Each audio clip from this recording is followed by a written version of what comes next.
mom said, Scott shot Penny. And I was like, is she okay? And my mom was just like, no, she's not okay. Penny was a bright and trusting 15-year-old. She was neat. She was a neat little girl. But to Scott Struthers, a family friend, Penny became an obsession. He started stalking her. There were threats. How many phone calls? Oh, 100 times a day. Scott was arrested, hospitalized. He's in their psychiatric ward writing, "How cool will you look when I walk up and blow your brains out?" Then the unthinkable. Erin Moriarty has some tough questions. Are the doctors who treated him responsible for Penny's death? Are her parents? And they are the familiar faces on your local news. Are they in danger? Nobody knows right now how many news anchors get stalked. A stalker chased this reporter out of town. Letters detailing about sexual fantasies, ultimately ending with me being drowned in a bathtub. This reporter never had a chance to run. 911, what's your emergency? Troy Roberts on being watched a little too closely. What did you want from her? I don't know. 48 Hours investigates to catch a stalker.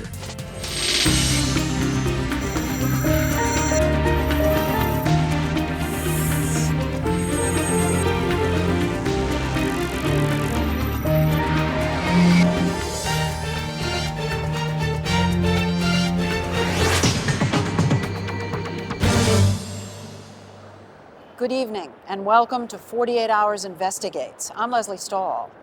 Penny Chang knew and trusted Scott Struthers. So did Penny's parents.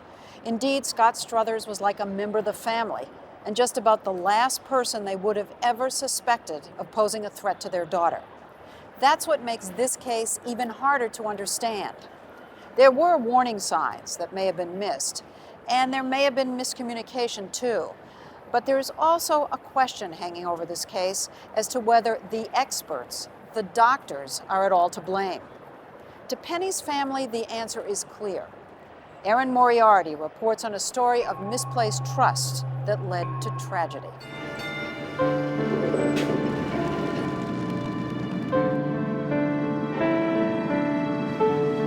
Outside Cleveland, Ohio, Located is a A21. mathematician C.L. Chang found what he couldn't in his native China: academic freedom and a culturally rich and diverse neighborhood where he and his wife, Yunhua, could raise their 4 children. He wanted us to have a stable, happy family.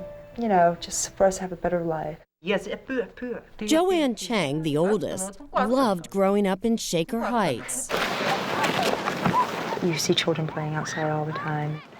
And it's a comforting place to live. So you ready? I'm ready if you are. Joanne is a medical student. Sean is pursuing a master's degree in computer graphics. You want to watch some football? Warren, the youngest, is a high school junior. And then there was Penny. He's the most beautiful child we have. How did you name Penny? Penny is Pennsylvania. It's not Pennsylvania. He was born in Pennsylvania. You must have really liked Pennsylvania. Yeah. And did she speak Chinese very well? So. She was so Americanized.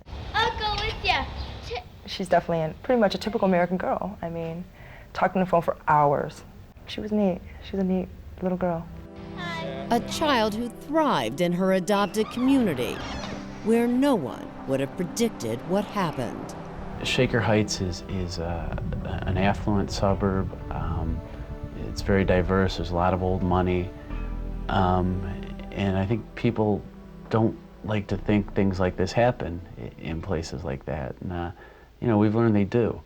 Mike Tobin, a reporter for the Cleveland Plain Dealer, says the problems began for the Chang family in the summer of 1998. Penny had a summer job working alongside Scott Struthers, her brother's best friend since middle school. How would you describe Scott back then? Very shy, very quiet, really odd, really, unorthodox sense of humor that I just found hilarious. Scott had almost grown up at the Chang house and went on to become Sean's college roommate. He's just so nice, and he's just such a close friend of my brother's. Which is why no one was too concerned when Scott and Penny spent a lot of time together, although Penny was only 15 and Scott was 21. Did your parents think anything of it, that they No. were spending a lot of time together? No. Why would they think a 21-year-old boy, friend of my brother, be a threat to my 15-year-old sister? But the family didn't realize how serious Scott's feelings were. Penny was pretty important to him. Yeah, and I think you see that in the journals where Penny, at least for that summer, was his life.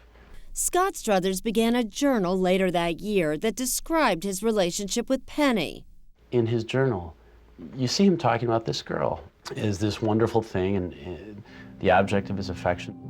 The times that I had spent with Penny this summer when things were going good and she was nice to me was like a dream come true. The weather was beautiful, so was she, and I was at times happier than I had ever been in my life. There was only one problem. Penny didn't feel the same way.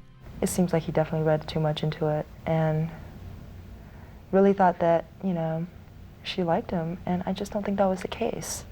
When the summer ended and Penny began ignoring Scott, the Chang family phone began ringing off the hook. How many phone calls? Oh, 100 times a day. 100 times. Midnight, Yeah, midnight. We disconnect the phone. Yeah. But things got worse. He tried to burn down the garage. He put glue in my parents' gas tank. He threw like miscellaneous objects through the window, like little rocks. To use the slim shot. This windows was broken.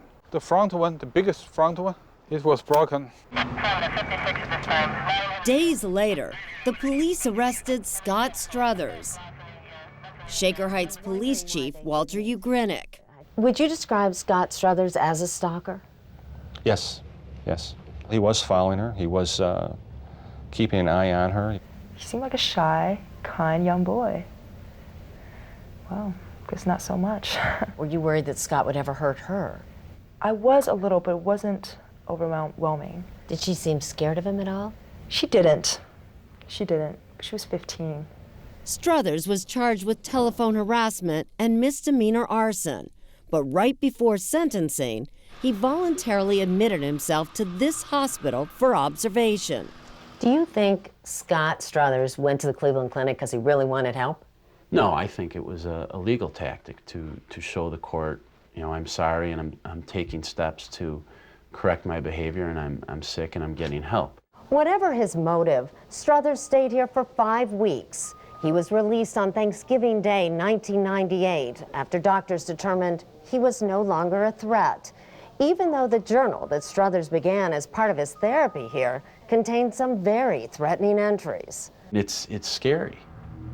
You know, it's just frightening because he lays out what he's going to do, and you see this progression, this evolution in his mind of her as this sweet little girl to this evil object that has to be made to pay. The tone of Scott's writing becomes increasingly menacing. I think that my actions were a way to force myself to be an important part of her life, even though it was in a negative way. I once thought, forget about me, bitch. I will make you remember me forever. And then the one that just, I still to this day can't get over. How cool and superior will you look when I blow your brains out into the ground? He's at the Cleveland Clinic in their psychiatric ward writing, how cool will you look when I walk up and blow your brains out? And 5 months later, in broad daylight, across the street from the police station, it's exactly what he did.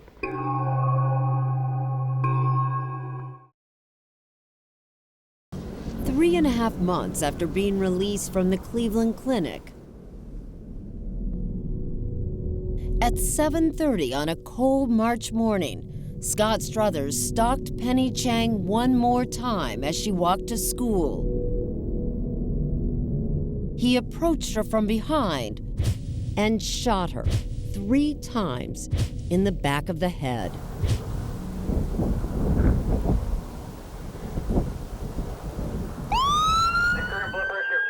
Penny was rushed to the emergency room, but it was too late. They bring me to see Penny. I saw Penny sleep on the bed, and if I read the floor, all of the blood. I know what happens. I check her pulse. I found nothing. My mom said, Scott shot Penny. And I was like, is she okay? And my mom was just like, no, she's not okay. Oh my gosh, those words were, she's not okay. Well, how bad off is she? I said, she's dead. This had been a best friend. What was your reaction to that? Oh, shock. Of course. You know, it's this out of this world shock. It's just unbelievable. 6 months after the shooting, Scott Struthers pled guilty to murder. He's now serving a sentence of 23 years to life. I mean, I'm glad that he's not going to see, like, the sun come up, really. And I'm going to make sure of that, too. I just keep the. But for the Chang family, Scott isn't the only guilty party. Do you blame someone for Penny's death? The first of all, brand, of course, is Scott Strother. The second person is the person took care of Scott Strother. For the entire 5 months prior to Penny's death, Scott Struthers was receiving psychiatric care. First as a patient here at the Cleveland Clinic, and then when he was released from a private therapist. The Changs believe these professionals could and should have stopped Struthers from killing their daughter. They're suing them for $20 million. I fear they made so much mistake. The case is pursued as a wrongful death case. Paul Kaufman is the Chang's attorney. What do you see as the biggest failing on the part of Cleveland Clinic? I think their biggest failing was in discharging him when they did. I mean, it's our position he still needed to be hospitalized. Everyone agrees that when Struthers first arrived at the Cleveland Clinic after stalking Penny and facing charges of harassment, he was a severely troubled young man. Do you remember meeting Scott? Yes, I do. Forensic psychiatrist Kathleen Quinn. So in many ways, he looked quite ordinary, although the concerns were extraordinary about him. What do you mean? Well, that there was an issue of dangerousness. Dr. Quinn says Struthers exhibited a number of behaviors which made him a significant risk for violence, including severe anger, homicidal thoughts, and a desire to obtain a gun. That resulted in an immediate hospitalization and there being a commitment paper drawn up. What's more, Struthers made no secret of his desire to kill Penny in his journal. But Struthers appeared to improve, and after just 5 weeks of treatment, he was discharged, even though hospital records show doctors still had some concerns. 2 days before he was discharged, they didn't believe him, and they doubted his credibility. And he was showing no remorse, and he was having no emotional reaction. I don't see how anybody could think that this young man was ready to be discharged. I've had some concerns about his veracity. George Tessar was the attending psychiatrist who authorized Struthers' release. They weren't consistent concerns from day to day, and by the end of the evaluation, I was quite convinced that he was telling us the truth as he felt it then. In an exclusive interview with 48 Hours, Dr. Tessar says he released Struthers only after seeing great improvement in his patient. He no longer made those statements about wanting to kill her or feeling any compulsion to kill her. He was feeling better. According to Tessar, the homicidal thoughts expressed in Scott's journal were all in the past tense. At one point in his journal, he writes, basically, I was thinking, how cool and superior will you look, bitch, when I blow your brains out into the ground. Right. You can just get rid of those feelings a week or two later? Well, I think, yeah, that's possible. He was not conveying the same kind of impression at the end of this hospitalization. This man's assessment at discharge was correct. It was correct because he didn't do anything when he was discharged. Attorney Jim Malone is defending the Cleveland Clinic. Nothing violent took place for 3.5 months. He says expecting psychiatrists to predict violence that far into the future is expecting too much. The Cleveland Clinic has every medical device to benefit humankind. The one thing they don't have is a crystal ball that works. Our clinical experience suggests that we're pretty good at it, at predicting violence in the short term, 24, 48, 72 hours after an evaluation. Beyond that, nobody's very good at predicting violence. If the Cleveland Clinic couldn't predict that Scott Struthers would become a killer, what about the private therapist who picked up his case and saw him regularly, right up until he bought a gun to kill Penny? Raina Krell will call Raina Krell to the stand. Scott Struthers met with Raina Krell regularly for 3.5 months. On March 12, 1999, Struthers bought a gun, took it to this shooting range, and practiced firing it. Although he had seen Krell 2 days earlier, she saw no sign of his escalating anger. How did Raina Krell not see that? I think you'd have to ask her. Krell refused to talk with 48 Hours, but she told the court. Did he ever make any threats of any kind? No. Did he ever have any evidence of recent homicidal ideation? No. Did he ever show any evidence of present dangerousness? No. He had talked about comments of feeling regret, feeling more personally responsible. He's demonstrated an interest in work. From your perspective, is this positive, negative, what? I viewed it as positive. I think she looked at him as sort of the jilted boyfriend, depression type of situation, and never really got below the surface. Isn't it possible that he was such a good actor, he really fooled all the doctors? Sure, it's possible. But the problem with that is that these doctors are the experts. With millions of dollars and their reputations at stake, Scott Struthers' doctors are fighting back by pointing the blame at Penny's own family. He's the most beautiful child we had. That's next. Just plain old-fashioned evil.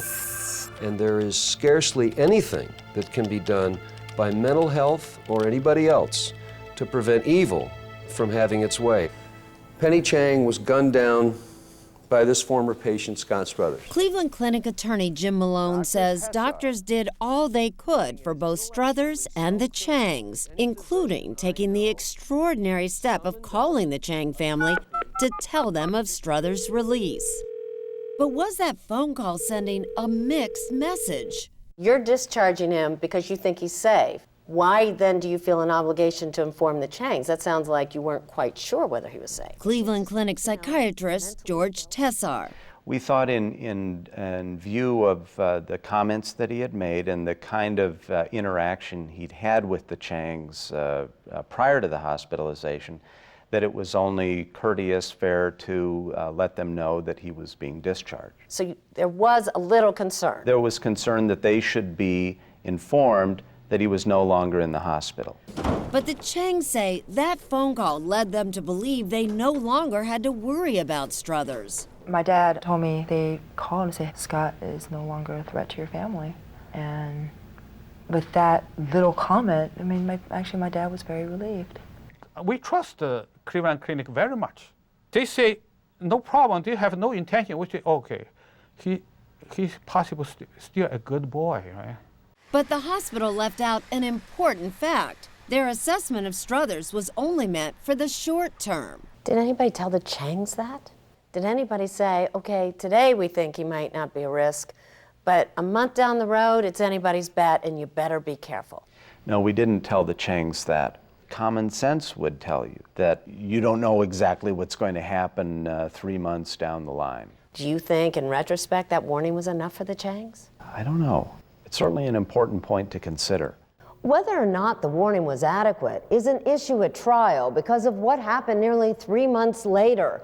The Changs claim that phone call is the reason why they didn't become alarmed when, out of the blue, Scott Struthers made contact again. Everything that happened to Scott after the summer is all Penny's fault. She ruined his life for her own petty amusement. This time, it was in the form of emails. Everything he did was Cleveland Plain Dealer reporter Mike Tobin. The #1 rule of stalking is never use your own phone.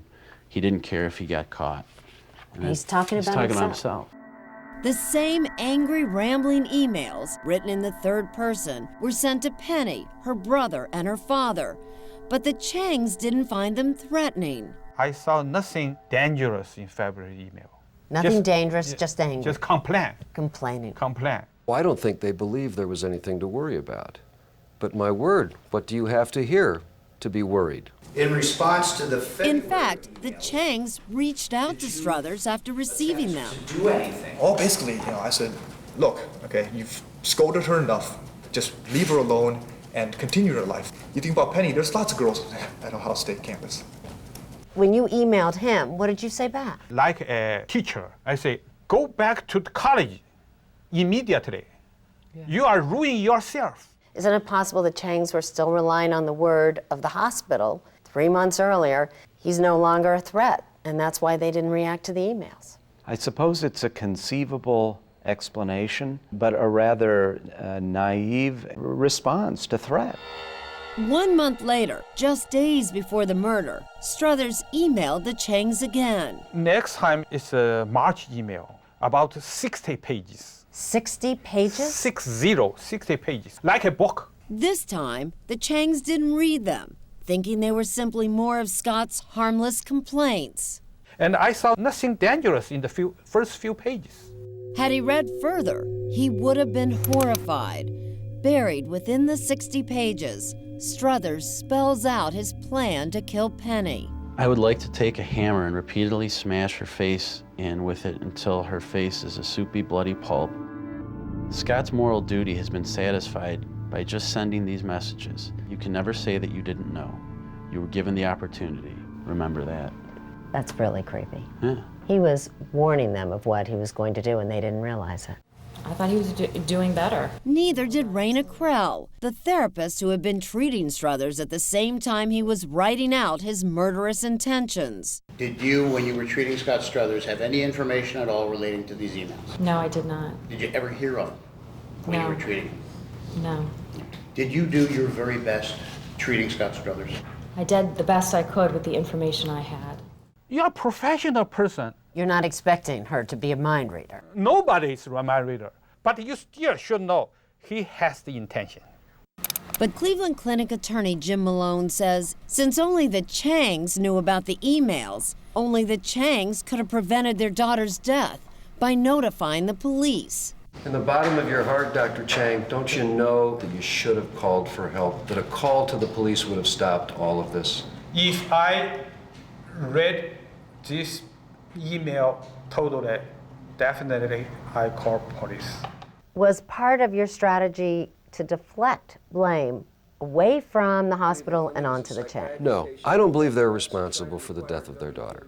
But what I say is this: if that phone call had been placed, the Shaker Heights Police Department would have had this man off the streets very rapidly. We could probably take some of the blame, right? But here they're trying to say that it's not their fault at all. What kind of bullcrap's that? All rise. Now it's up to the jury to decide. If the doctor, the psychiatrist, looks at a patient and makes a decision about a treatment plan or a discharge plan, and he does that in so-called good faith, then he's immune by law from the consequences of that decision. I will read the verdict in this case. After just 2 hours, the jury agrees. As to the defendant, Cleveland Clinic, in favor of the defendant, Cleveland Clinic. As to the defendant, Raina Krau, in favor of the defendant, Raina Krau. The Changs will get nothing from the clinic or the doctors. Where do you think the weak spot in your case was? I think it's extremely difficult to win a case against doctors and or therapists. We've got a lot of burdens to overcome. All of the burdens are on us. What should we take from this case? We've learned that there are profound limitations to what psychiatry can do and what its onus of responsibility should be. We made our decisions based on what we thought were reasonable observations and interpretations of what we were seeing, and it could well be that the Changs were as well. But But Dr. Chang still believes the psychiatrist could have done more. And since we first brought you this story, he's filed an appeal for a new trial. Penny was killed. Nobody can change the situation. But I like to show as many of psychiatrists, do your professional job carefully. Don't repeat such things. We don't like this happened again. What advice would you have for a family that's in your situation? It's better to be extremely worried than to have this happen. I'm sorry. So what? You're worried. So what? Ooh, big deal. You'll have a sister. You'll have your daughter.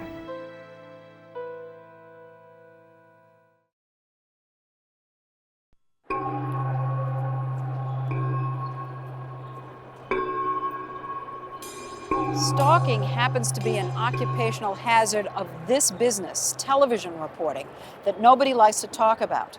But the stalking of on-air personalities is a growing concern. It's even become a topic of conversation at various professional gatherings among local television anchors and reporters. They are especially at risk since they're often encouraged to connect with the audience on a personal level. The trouble is, it's hard to know who's watching. Troy Roberts has a story of some local television reporters who made the headlines for all the wrong reasons. Energetic meteorologist George Kessler was the top-rated weatherman in Duluth, Minnesota. Take, look, here's satellite picture in motion. You say, George, why is it so windy? In all of our audience research, we saw George Kessler as our most popular personality. KBJR TV news director David Jench. People felt like George Kessler was their friend. Now, the Channel 6 o'clock news. Live television, you can't beat it for a rush. And if you're deep down inside secretly an adrenaline junkie, it's what you want to do.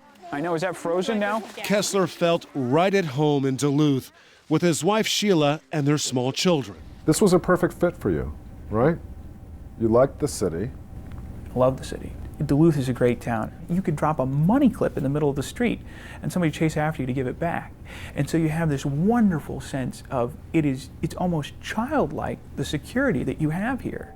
Snow showers will hold up, you think they're just going to die in there. But for George Kessler, the childlike security would turn into agony and fear in the very town he embraced, at the same TV station he loved. It all began to unravel one day in March of 2000 when Kessler arrived for work. It was Monday, and I was coming through the newsroom pretty quickly. Saw that my message light was on, so you're putting your stuff down, you set your voicemail to play back, and all of a sudden it just erupted. This, stream of vitriol came out of the phone. I'm a man, Mr. Kessler. I'm not some ass homosexual. Do you understand me? The caller was a man Kessler had never met, 42-year-old Sean Wayne Thorson, a psychiatric patient with a reputation for violence. Did Sean Thorson threaten you with bodily harm? Oh, yes, in no uncertain terms. The next time you call me, preferably gay, Mr. Weatherman, I'm going to beat the out of you, and that's no joke. He was seeing George's weather, and he felt that George was saying things to him, obscene things, threatening things. He felt George was threatening him through the TV.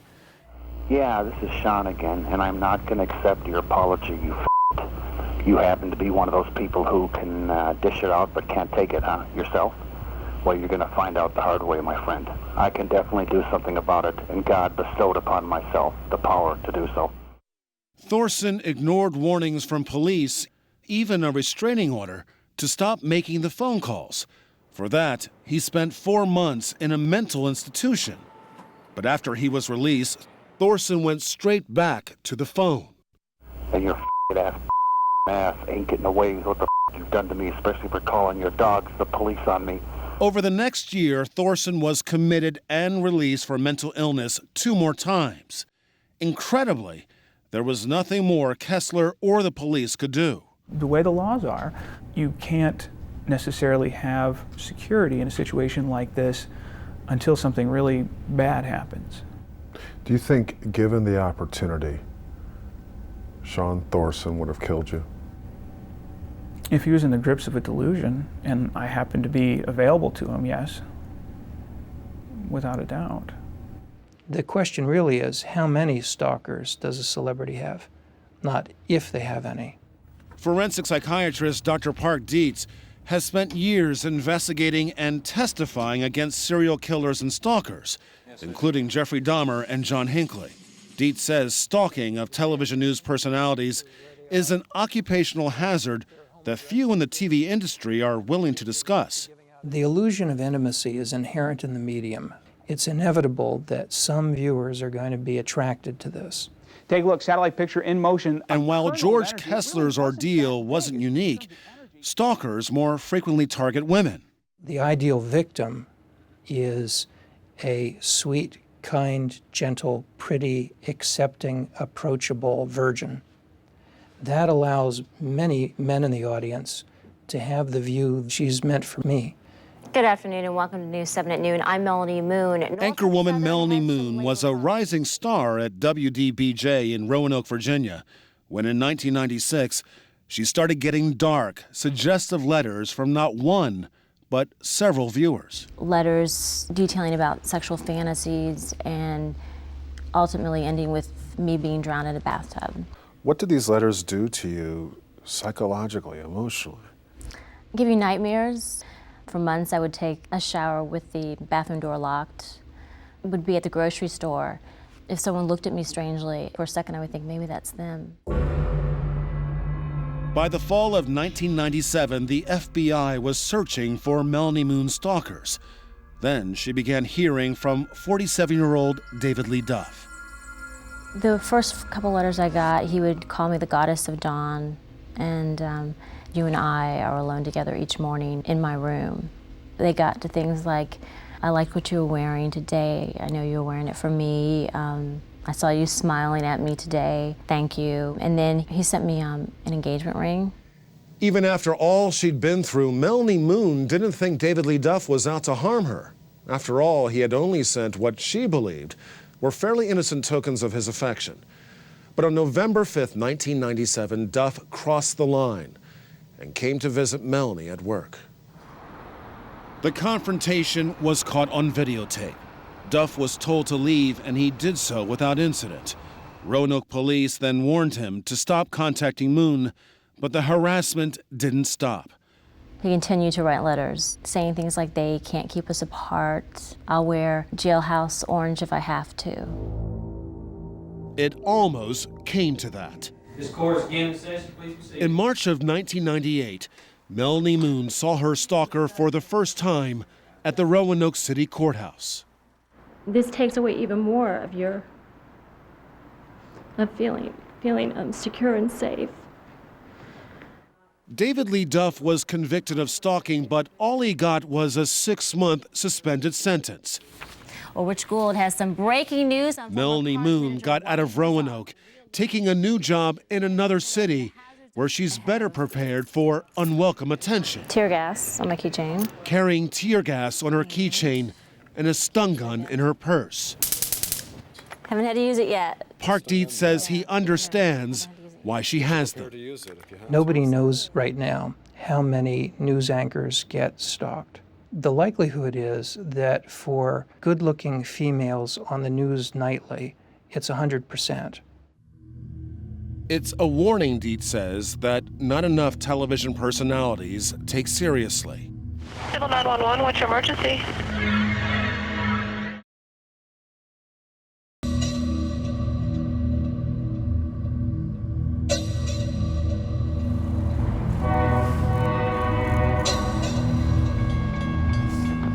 Civil 911, what's your emergency? Well, I'm just wondering if you guys could send out somebody to check out my neighbor upstairs. I heard a lot of thumping on the floor, really loud. January 22nd, 1998. At 8:30 a.m., Michael Goodman calls 911 in Temple, Texas. Okay, and it's going to be apartment 246? 246, yeah. Her name's Catherine Pittman. Okay, does she live alone up there? Yes, she does. Minutes later, police arrive at the Wildwood Apartments and make a horrifying discovery. Popular local TV reporter Catherine Detman's nude body on the floor of her bedroom. Details are sketchy at this point, but here's what we know. The 36-year-old Detman had been on the verge of an important career move. She was taking a new job at a much larger TV station in Dallas. This would be her last day of small-town life in Temple, Texas. It was common for her to, in the morning, get up, let the cat out, and leave the door slightly ajar so the cat could come in and out while she went about making coffee, getting ready to go to work. Assistant DA Murph Bledsoe. The evidence appeared that she had come out of the shower. She may have heard a noise and come out in a robe or a towel, and there was a confrontation. It was an extremely violent attack. Temple Police Sergeant Keith Reed. She had 15 to 16 stab wounds. Suspect in custody. Possible suspect in custody. We do need some help here. The suspect was 21-year-old neighbor Anthony Gary Silvestri. Police found him hiding in Catherine Detman's bedroom. His clothes were covered in blood, and he had blood on his fingers and his hands. Friends of Catherine Detman say Silvestri had been stalking her. One coworker told us Catherine had complained to him that Silvestri was following her at the apartment complex and showing up in her car when she came and left home. She told me about this young guy asking her out at her apartment complex when she had gone to check her mail. Yolanda Johnson was a receptionist at the station where Catherine worked and a close friend. She remembers Catherine mentioning Silvestri by name. He had told her that he had seen her on TV and thought she was a very beautiful lady. She confided in you? Yes. Paula Brown considered Catherine Detman her best friend. She says Detman was a trusting person and just didn't recognize Silvestri's interests as potentially dangerous. She would have said something. I mean, she would call when her stomach hurt. If someone were after her, we would have known that. Detman's naivete doesn't surprise Park Dietz, who says many on-air personalities aren't even aware they're being stalked. Most station managers don't even give the news anchors all their mail or all their email. Very few stations have adequate screening of who gets on the premises or do the things for their talent that can help protect them. Anthony Gary Silvestri pled guilty to the murder of Catherine Detman and is serving a 40 years to life prison sentence. I was at the wrong place at the wrong time, and I got mad and I lost my temper. Police searched Silvestri's apartment and found this pair of binoculars, which they believe he used to spy on Detman. And a friend of Silvestri's told authorities that Silvestri had been watching her. Silvestri had taken him to the part of the apartment where he could look out across the courtyard and see a window of Catherine's apartment. What did he say? As he's looking through the binoculars, she's really fine. She looks like a model. What did you want from her? I don't know. She really believed that if she was kind and accepting, that people would treat her well. I think that was her desire, and I think that was her belief. And her mistake? And her mistake. It's a bad night out there, folks. There's no way around it. Temperatures in Duluth, Minnesota, weatherman George Kessler heard about what happened to Catherine Detman. Yeah, this is Sean again. I'm really not afraid of you people. And after enduring nearly a year of Sean Thorson's menacing phone calls, he made a drastic decision. Kessler quit his job and no longer works in television. And I said, you know, this is not something that's going away. In his own twisted way, he wanted you to walk away from your job. And he accomplished that. Yes. He won. We have to understand that he wasn't doing it out of malice. Doesn't matter. He won, yes. Right? Yes, he did.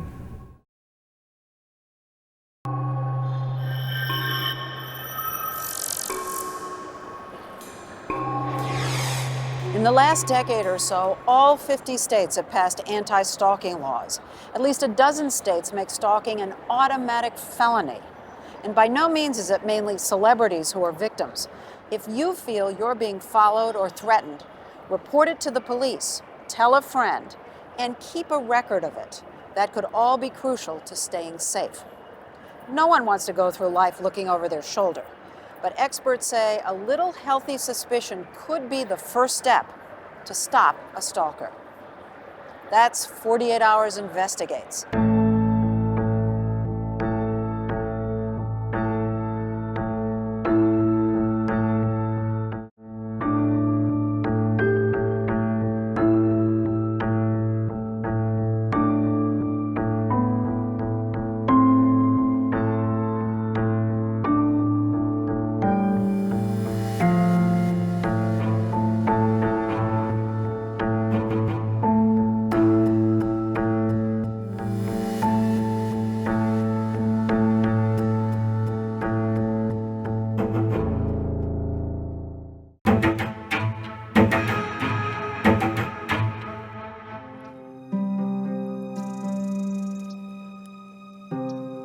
One of my friends' mom had texted me because she lived pretty close to Grapevine Lake.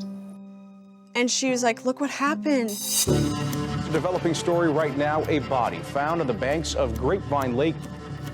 Nothing happens in Grapevine. Nothing except for what he did. The victim was identified as Jacqueline Vandagriff. Hello everyone, my name is Jacqueline Vandagriff, but friends call me Jackie. Jackie Vandagriff was 24 years of age. I am currently a junior here at Texas Women's University, and my major is nutrition with an emphasis in wellness. And just beyond this area, where the shade is pretty much hitting, is where we had our crime scene. There are a lot of things that will shock you, and this is by far the worst thing I have seen. My manager texted me, Charles has just been arrested.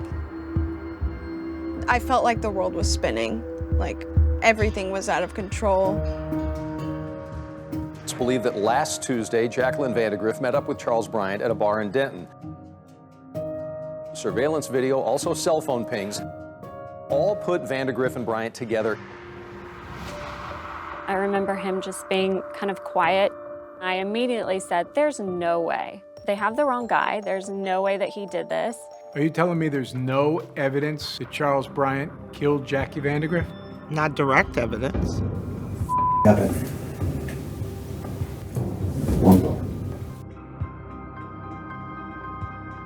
This is kind of my calling, dealing with these really strange cases, the serial killers, the ritualistic killings. Hey, how you doing? Today, so? Good. Jim home with the Rangers. Life good today or not? Today. This is not a normal homicide. You know how they kill someone. It all seemed to have started with Caitlin. How screwed up are you from Caitlin, man? In the early days, it was good. After that first month, that's when I started to see these warning signs that he was manipulative, very controlling. I just told him, I can't do this anymore, this isn't working, this is over. He flipped out. He showed up at your dorm room out of the blue. You never gave him the address. No.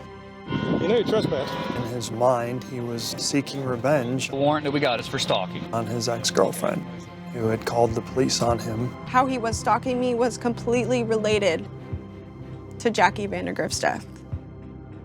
There's some similarities in the way that Vandagriff looks and the way that Bryant's ex-girlfriend looked. Do you think there's a chance, a possibility, that he walked into this bar and saw somebody who reminded him of you and took his rage out on her? Most definitely. I think that he really wanted to kill me. I think that he wanted me dead.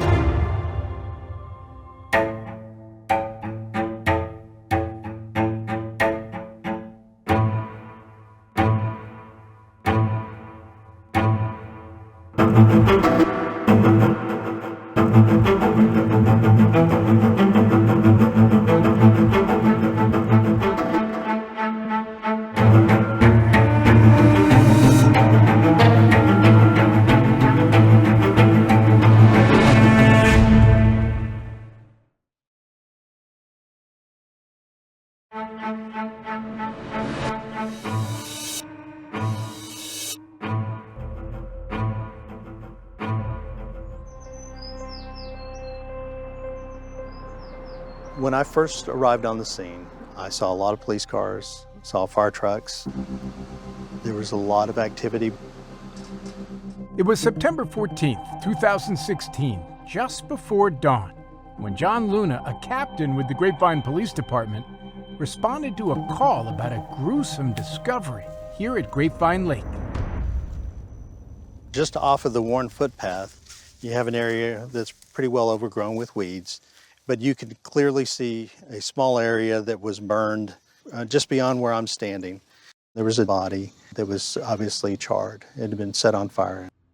The body, found inside a blue kiddie pool, was so badly damaged that police could not determine the most basic facts about the victim. We didn't know if that was an adult or a child, a male or a female. The next day, using fingerprints, police were able to identify the victim. It was Jackie Vandagriff, a 24-year-old nutrition major at Texas Women's University in nearby Denton. I chose this major because I realized the importance of nutrition and just overall health.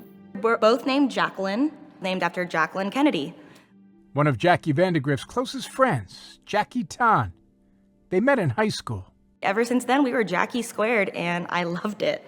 She made me feel like I could be myself and just be goofy and funny. Jackie Tan remembers her friend as a good student who was focused and trusting. That girl, smartest girl I've known.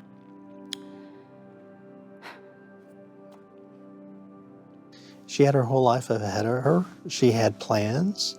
Me and my detectives, we went out there for her memorial service, and sorry. For Captain Luna, the brutality of this crime hit close to home. Could have just as easily been my daughter that this happened to. Jackie spent the last evening of her life in Denton with this man. Police didn't know his identity right away, but this woman knew him very well. He would always give me flowers, always, especially if he had something to be sorry about. Charles Bryant lived some 20 miles away, but he had been making frequent visits to Denton, trying to rekindle a relationship with his ex-girlfriend, Caitlin Mathis, who had recently moved there to attend the University of North Texas. He was just trying to win me back, and I was just like, nothing is gonna work. Caitlin's involvement with Bryant had begun 3 months earlier, in June, in the town of Grapevine, when it came into the restaurant where Caitlin was working as a server. The day that I met him was the day after I graduated high school.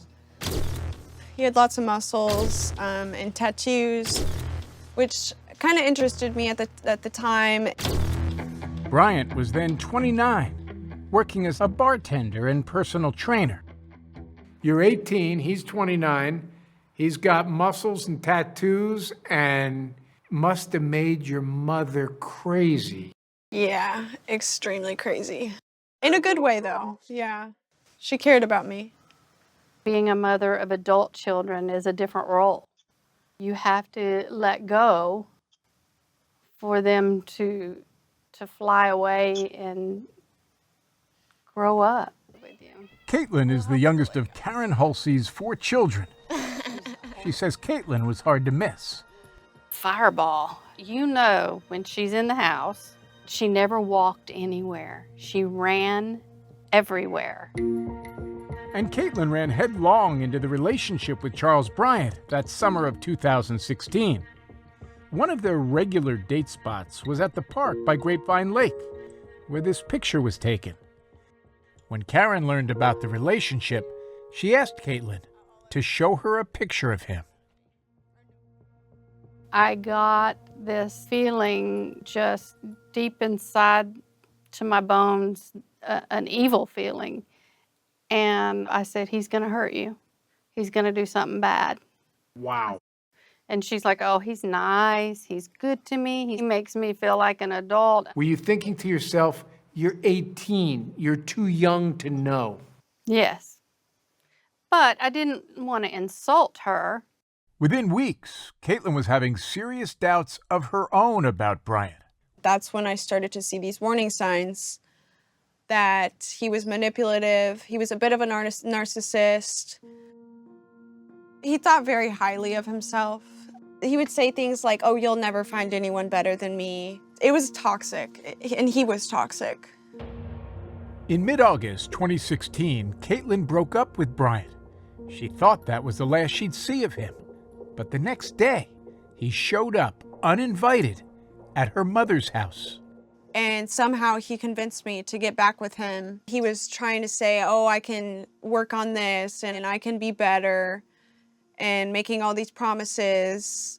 But Caitlin realized she wasn't interested in promises. That was one of the things that my mom taught me. People do not change. You can't change someone. At that point, I was just waiting for the perfect time to end things. A little more than a week later, after Caitlin moved away to school, she told Brian it was over again. Later that night, police found him on campus. Just by sheer coincidence, I had made a traffic stop and he was driving that vehicle. Captain Jeremy Polk was then a lieutenant for the UNT campus police. He pulled Brian over early in the morning of August 24th.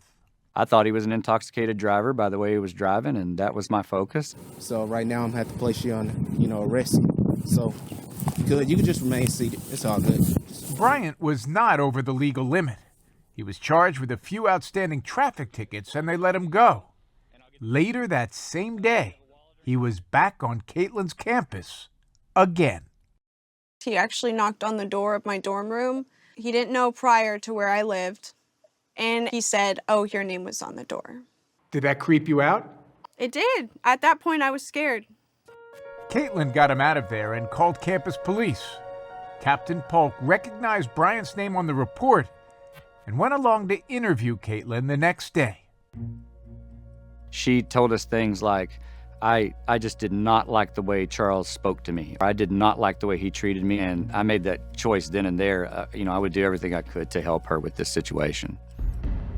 Polk issued a no trespass order, banning Charles Bryant from the UNT campus.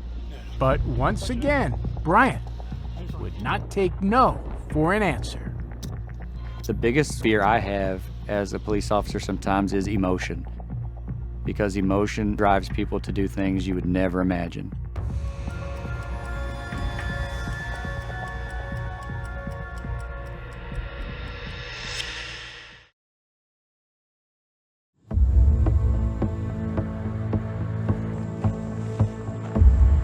It was my first day there, and he walked through the door, and my heart just dropped to the bottom of my stomach.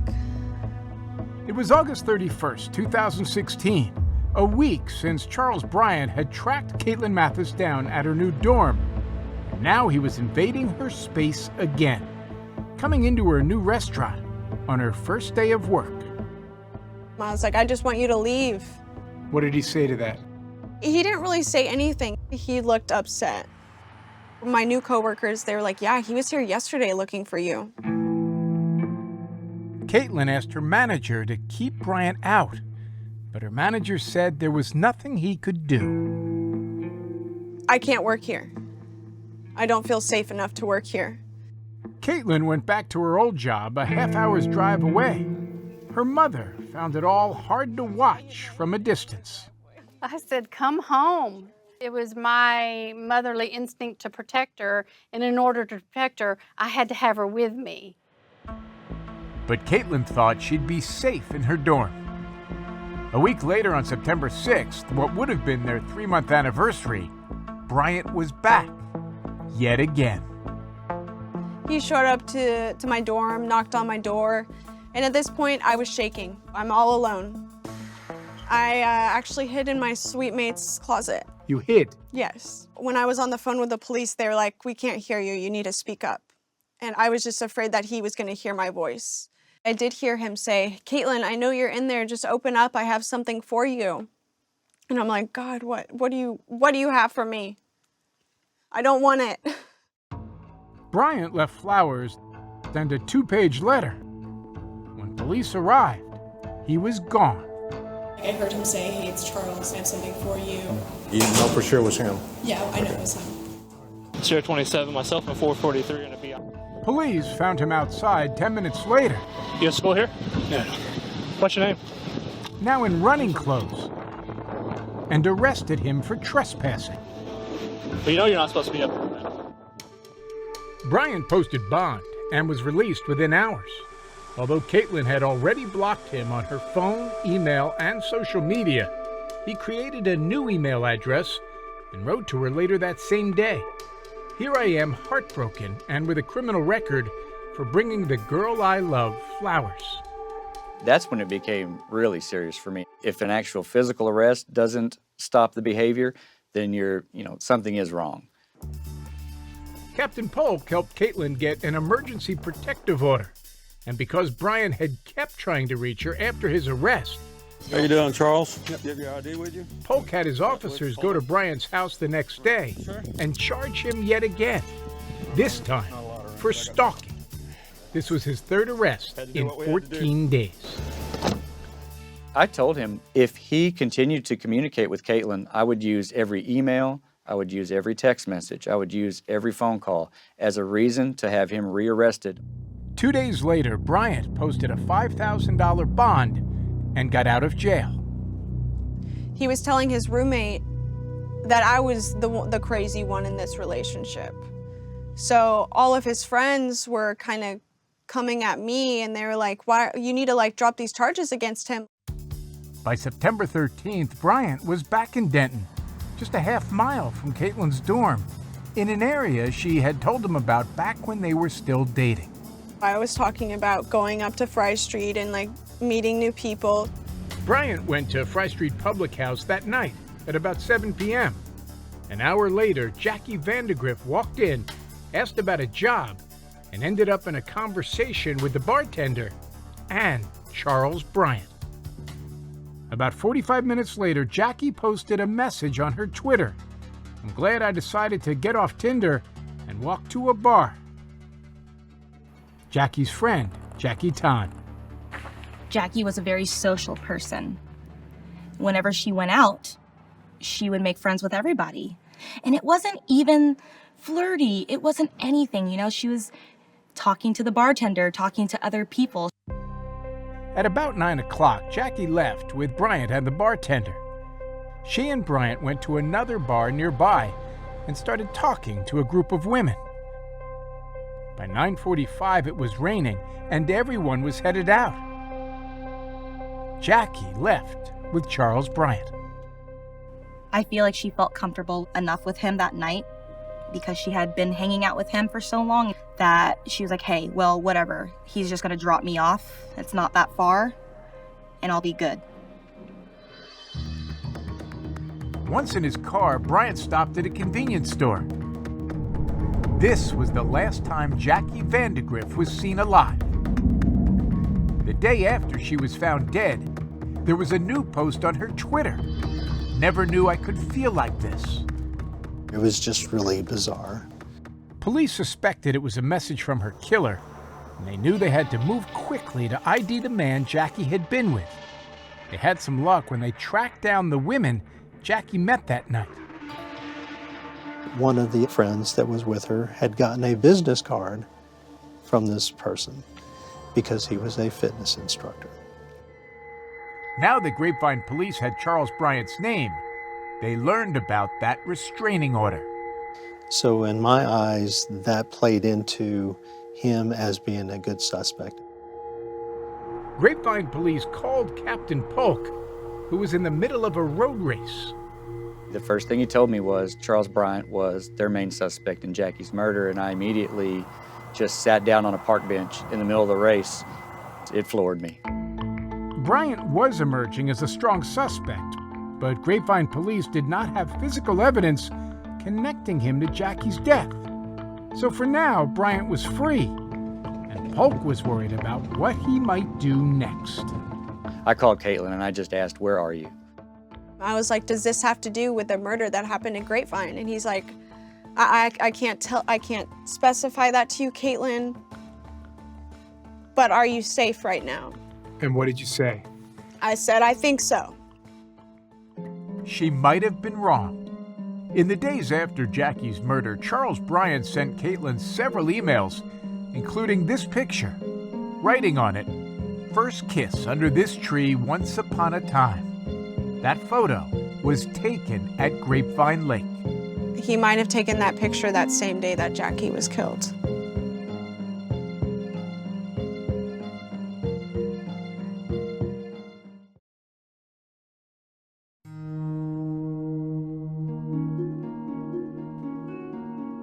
It was September 2016, and Caitlin Mathis, Charles Bryant's ex-girlfriend, was very worried he might have been involved in the brutal murder at Grapevine Lake just days before. I was waiting for more news to come out, because at that point, they hadn't even arrested him yet. Were you worried he was going to come after you? I was. I thought that's exactly what he was going to do. The emails and picture Bryant had recently sent Caitlin were proof that he was still thinking about her in the days after Jackie was killed. But they were also proof of something else. It was prohibited for Charles to communicate with her in any manner, and that if he did, he would have been violating that order. Captain Polk thought they could use those violations to help the Grapevine police, who didn't have enough to make an arrest yet. So I told the detective, we can get a warrant signed on some evidence we just got and at least, get him off the street. You go by Charles, you go by Dean? Charles. Okay. Charles Bryant was arrested on September 18th for violating Caitlin's restraining order. Grapevine detectives were hoping they'd soon find more evidence connecting him to Jackie's death. He's brought to the Grapevine Police Department for an interview, and right away he's beginning to distance himself from having almost any interaction with Jackie. You recognize who she is? We started a bar. And at the same time, we began serving a search warrant for his residence. What can you tell me about her? That's about it, I guess. It had been 4 days since Jackie's body was found. Plenty of time to dispose of any possible evidence.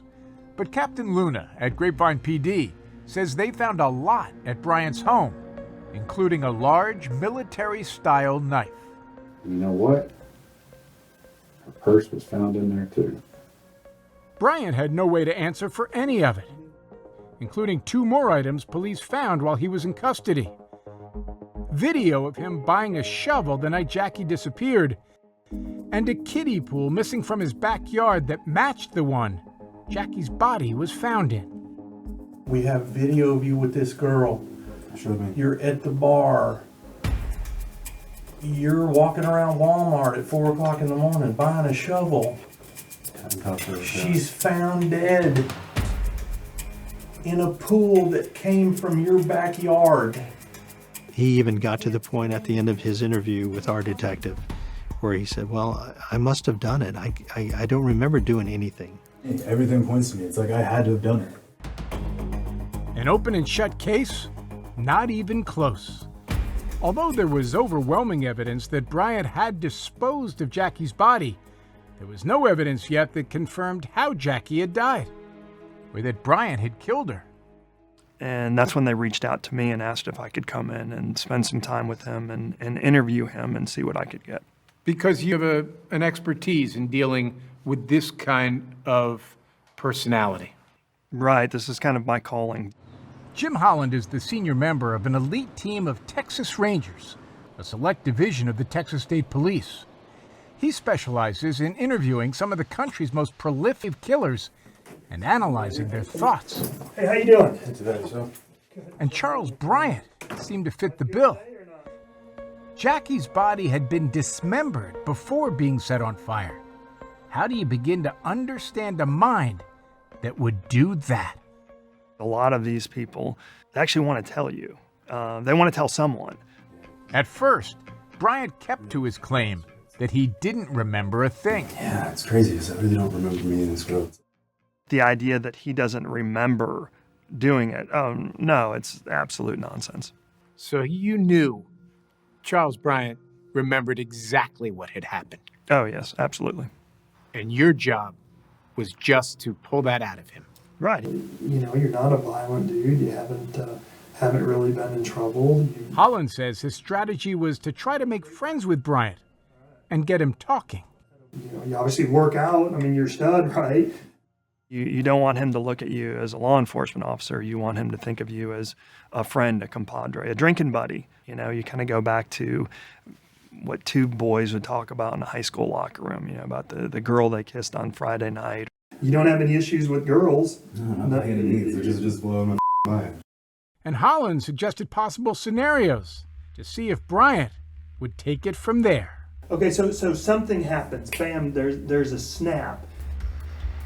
And we need to figure out what that is. And maybe, you know, she got mad. Maybe she's giving you all the signals and then cut you off. I mean, there could be all kinds of different things going on here, right? I mean, chicks, right? You know chicks? You know, as we're going through the interview, I'm watching him. I'm, I guess in a way, a human lie detector. I'm reading him and I'm throwing things at him in which I know the answer. And I'm looking for his responses, whether they're false or true. Under the pretense of helping Bryant remember what happened, Holland suggested they do a memory exercise. What we're going to do is these mind exercises, which means we're going to move back in time. Bryant, who first claimed he didn't know who Jackie was, then seemed to remember her. He said he could see her coming into the bar. I think she was looking for a job. That's what it was. And offering her a ride. It makes sense. It was raining. I probably would offer a ride home. There's tons of things in this that I can tell you, right? Over a pizza, as Holland tried to steer Bryant to confess, he probed about a possible motive. But what does everyone want to know? And yeah, why? And who's the only one who can tell us that? Me. You know? Holland eventually cut to the chase and asked if what happened with Jackie was really all about Caitlin. Was there a time that you pictured her as this girlfriend that did you wrong, or did anything like that come into play? Mm-hmm. The level of nonsense that came out of his mouth at different points about that was just astonishing. Do you think Charles Bryant looks around the bar and sees Jacqueline Vandagriff? Ah, she looks like Caitlin. It wouldn't surprise me if he actually mistook her at first. You know, that saw her from behind and thought, man, you know, my ex is here. I think in his mind that whole night, I think that's what he pictured. After the murder, right after the murder, he took Jackie's phone and used it to add me on Facebook.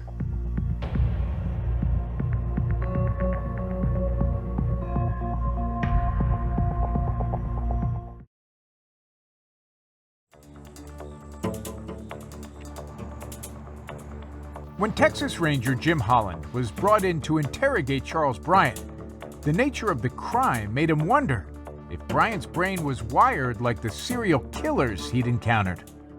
In what way is the mind of a serial killer different from a common criminal? You know, generally people like that tend to be sociopathic or psychopathic mindsets, and it's just a different game. Psychopath would be someone who's basically born with a scar on their brain. And a sociopathic mindset is something that society has brought on. Something happened to them that changed their psyche. Something maybe had happened in his childhood. Christy Dixon got a glimpse of Charles Bryant's psyche firsthand. She met him on a dating app the year before Jackie Vandagriff's death. He seemed pretty quiet and reserved, almost like he was shy. By the second or third time that we were hanging out, I noticed he was getting pretty attached pretty quickly, and I just was not there. It was very casual to me.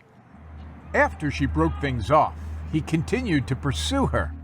Bryant even told her that he loved her. Christy says they'd never even shared a kiss. It was a little too much too soon, too fast. I work with abused children, and that to me kind of stuck out. Christy says that's when she asked Bryant about his childhood.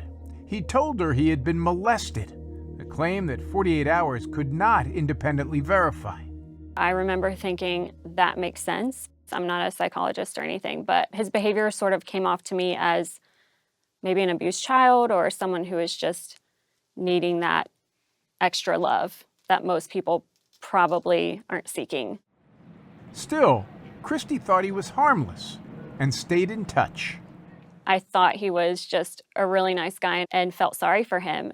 I'm not an angry guy. I'm not aggressive. As Ranger Holland continued his interrogation, he wanted to see if Bryant would answer the key question: how did Jackie Vandagriff die? Her autopsy didn't provide many answers.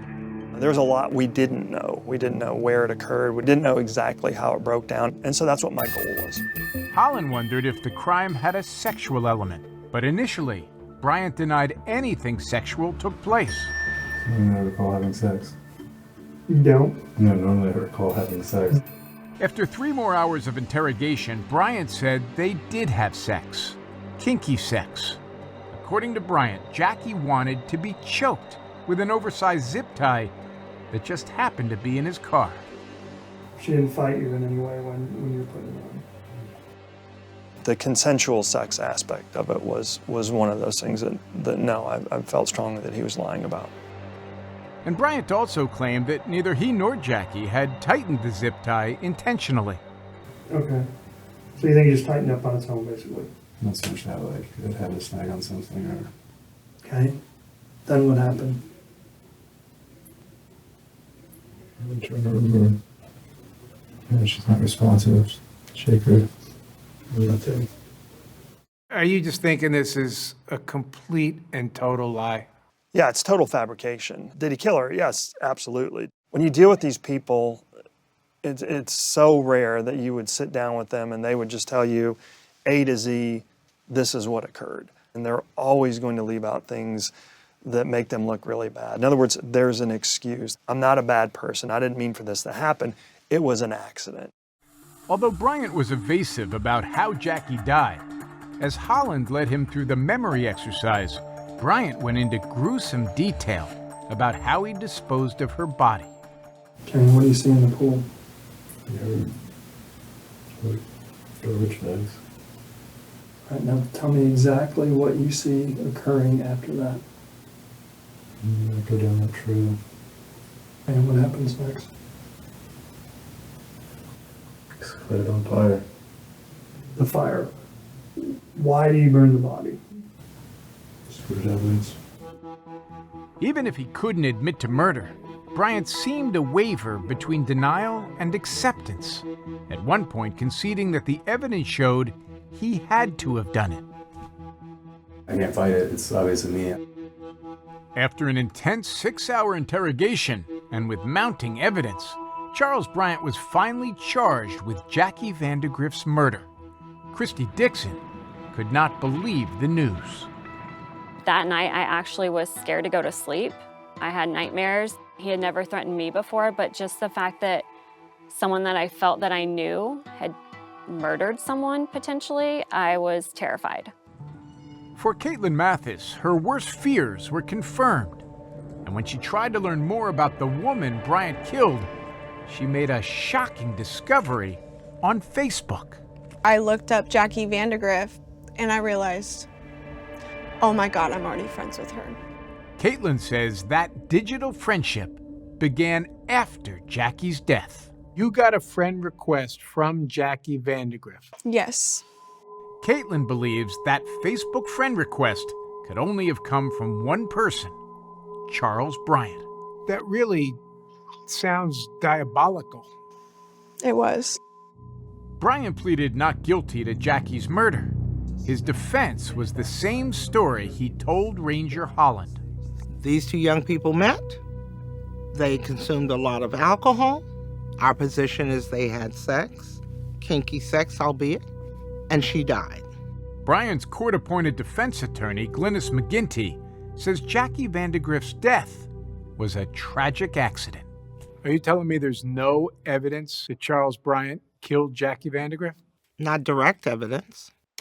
Prosecutors Lucas Allen and Anna Hernandez believed the evidence they did have would be enough, but they also knew that most jurors want a motive, and they weren't sure they'd be able to tell this jury why they thought Jackie was targeted. You have to wonder what is driving this person to do something like that. In your minds, there is no doubt that the murder of Jackie Vandagriff is connected to the stalking of Caitlin Mathis. Yes, I think we believe that, definitely. She might have just been victim number 1 with Caitlin being victim number 2.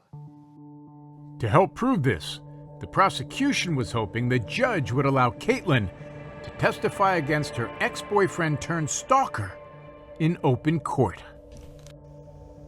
I felt sick.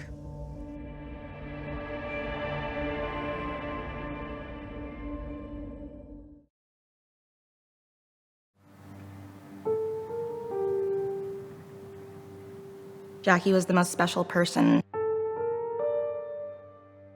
I know I'll never meet someone like her again. In April 2018, a year and a half after Jackie Vandagriff's untimely death, Charles Bryant was standing trial for her murder. Her friend Jackie Tan could not bring herself to be there. I wanted to go, but I'm going to be honest. I couldn't look at him. Charles Bryant would have to answer for a long list of items the prosecution had collected, including that giant zip tie, the shovel he purchased the night Jackie died, and that large knife which police believe he used to cut up her body, all found at his house. This is something that you pray every night does not happen to your child when they go off to school. Investigators had also found a stun gun in his car with Jackie's DNA on it. But it appears Jackie was spared at least one horror. Prosecutors Anna Hernandez and Lucas Allen say the medical examiner was able to run tests on Jackie's remains and found no evidence of sexual assault. There was zero evidence to support that they had any type of sexual encounter. Prosecutors say this undermines Bryant's story that this was kinky sex gone wrong. His attorney, Glynis McGinty. How could they have had sex if there's no evidence? No evidence to the degree of no sperm found in her. That doesn't mean they didn't have some type of consensual sexual encounter. She likes it when we're making out. Prosecutors chose not to play that interrogation tape for the jury, which meant Bryant would have to take the stand if he wanted jurors to hear his version of events. He elected not to. Shouldn't he be explaining to the jury why he's not at fault for her death? And then that flies in the face of our constitutional rights. But the defense knows it has an uphill battle to convince a jury that Bryant is not guilty of murder while admitting he disposed of Jackie's body. If he says it was just an accident, why didn't he call for help? Sure, fair question. Intoxicated, panicked, and his mind would not process all of that to make a rational decision that you or I would have made. Call the police. But Bryant went further than simply discarding Jackie's body. Much, much further. And prosecutors wanted the jury to hear their theory. A huge piece of that story was the stalking. But before the jury could hear from Caitlin, the judge would have to rule on whether or not to allow this evidence. How is he his boyfriend? Local TV cameras were there when, without the jury present, Caitlin took the stand and faced her ex. I was disgusted just to see his face. Did he look at you? Did you meet eyes? At one point we had to, when they made me describe to the court what he was wearing. And he just had this smirk on his face. There's nothing really that can prepare you for that, is there? No. The second I walked out those doors, I started bawling. In the end, the judge ruled against Caitlin being able to tell her story to the jury. It was definitely a real blow to us. That was the right decision. Why? He had not been convicted of anything with Caitlin. As the jury went out to deliberate, the defense was hopeful. I don't believe that they could prove that he murdered her. I don't think that they proved that. But would the jury agree? They were out for a little over 2 hours, and even without hearing Caitlin's story, We, the jury, find the defendant, Charles Dean Bryant, Jr., guilty of the offense of murder. Charles Bryant was found guilty of Jackie Vandagriff's murder and dismemberment. To your way of thinking, was justice done? Yes. I knew she was up there and said, thank you. Because prosecutors had no evidence Bryant committed another crime at the same time as Jackie's murder, like rape or kidnapping, he was not eligible for the death penalty. He was sentenced to life. As terrible as it is to say, but I wanted the death penalty. Under Texas law, Bryant could be eligible for parole after 30 years. Caitlin says she feels like she's still looking over her shoulder, and always will be. I fear that when he gets out, he'll come and find me and do something to either me or someone that I love. That's my biggest fear. Ever since this happened, Caitlin and her mother have been thinking about Jackie and her family. This whole time I wanted to reach out, but I didn't know how they felt. Nearly 2 years after Jackie died, they finally met. Her grandmother, bless her heart, she immediately came up to us and to Caitlin and hugged her and said, "I've been so worried about you these past 2 years." Wow. Karen, why is this the part that gets you? He took away their little girl. And the pain I saw in their eyes. I could feel their pain. And yet the grandmother was telling Caitlin she was worried about Caitlin. Yes, You sound like very special people. they are. Caitlin says she struggled with the fact that she survived and Jackie did not. This so easily could have been you. And some days I wish it was. It's just the guilt that eats me up sometimes. I would have easily taken her place if I had the chance.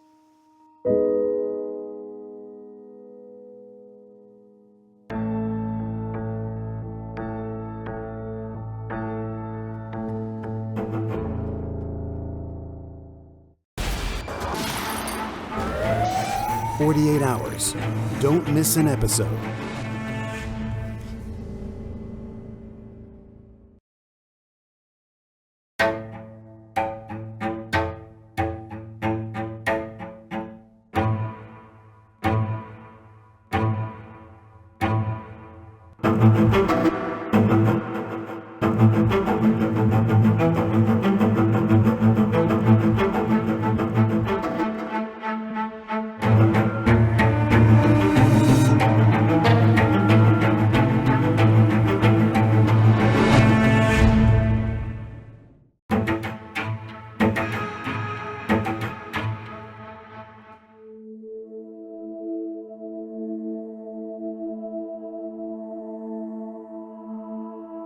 I don't think the grieving ever ends. It evolves. We've been wanting to tell Amie's story and just felt like we weren't ready before. But now we feel like we can do it. I was so proud of her and what she's accomplished. Oh my goodness. Fire eater, dancer, photographer, model, therapist. She wanted to fix people. You might want to speak to this woman, Dr. Amie Harwick. As a licensed marriage and family therapist, I see all kinds of different things, anxiety, depression, change of life stuff, breakups, moves, things like that. Amie helped me so much. I had gone to see Amie because I had dealt with a relationship that got very out of control and turned into a very serious stalking case. Jealousy can become dangerous and even lead to violence. It can lead to death. I want emergency, Alberta 434. Yeah, somebody just attacked my roommate. Please get a cop here. I just was woken up by screaming, like blood-curdling scream. And then I realized that the screaming wasn't stopping or slowing down. And I yelled up, "Amie." And I heard choking right after that. I knew we were in trouble. This is for real. This is really happening. I knew we needed help. Like, I'm gonna have to make a break for it. When the first responders first got that call, where did they go? They came right here to this house. Hey, sir. Hi. How can I help you? My roommate was attacked. I know it. I heard it. She's screaming. She was thrown to the ground. Okay, hold on. Okay. Michael Herman was out here. He's frantic. He's nervous. They didn't know what to think of this guy.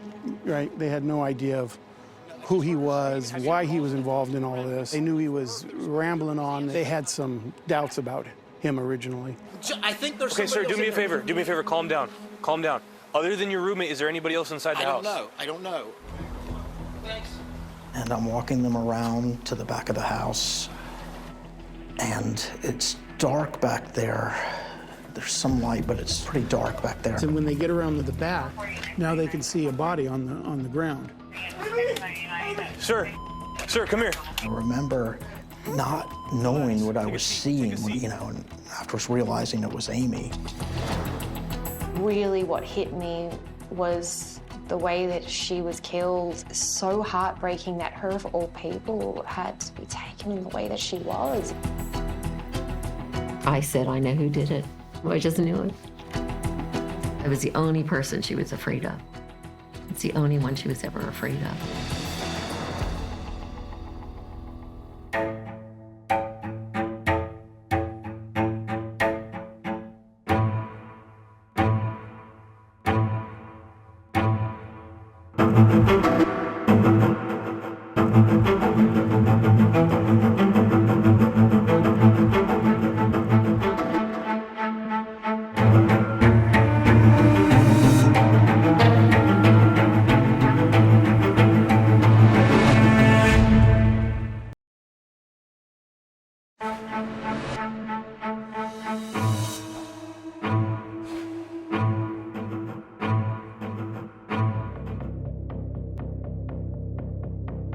Take a seat. Take a seat.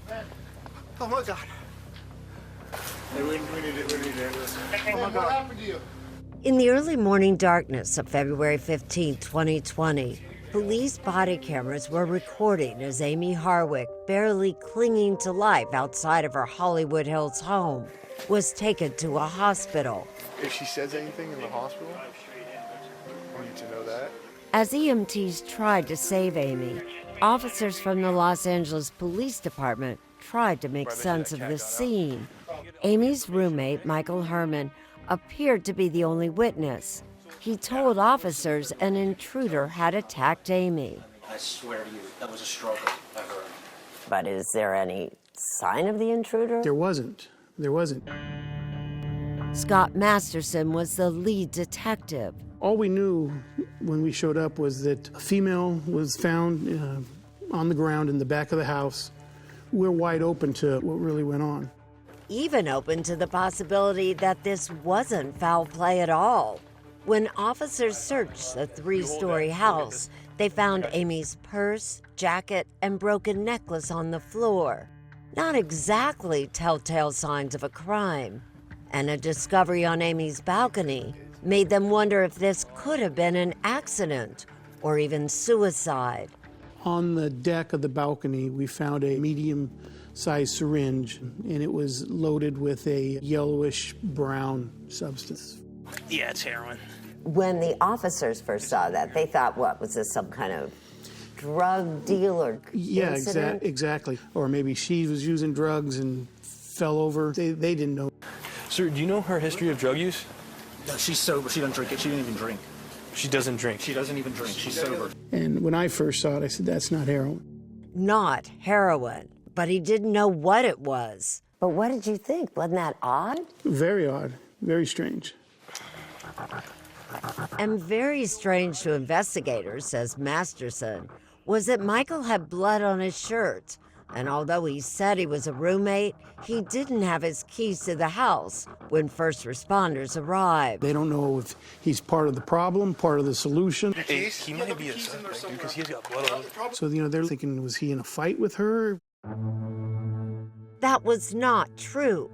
Michael Herman is telling his story publicly for the first time about the events on the night of Valentine's Day, 2020. And into the early hours of the next day. The word nightmare isn't even a big enough word, is it? No. Amie had gone out with friends, and Michael was in his downstairs bedroom. I'd been mostly nodding on and off. I remember what sounded like a plate drop and being woken up by it. Thinking it was Amie's cat, he says he fell back asleep. He later woke up to Amie returning home and that blood-curdling scream. He then heard what sounded like Amie being thrown to the floor and later choked. The sound made you feel that there was someone up with her. I knew for a fact there was somebody up there after that. I'm trying to listen. You don't know for sure what's going on. Was he acting alone? Was there more than one person? I start rushing to look for my phone. But Michael says he couldn't find his phone. He then started yelling to scare the intruder.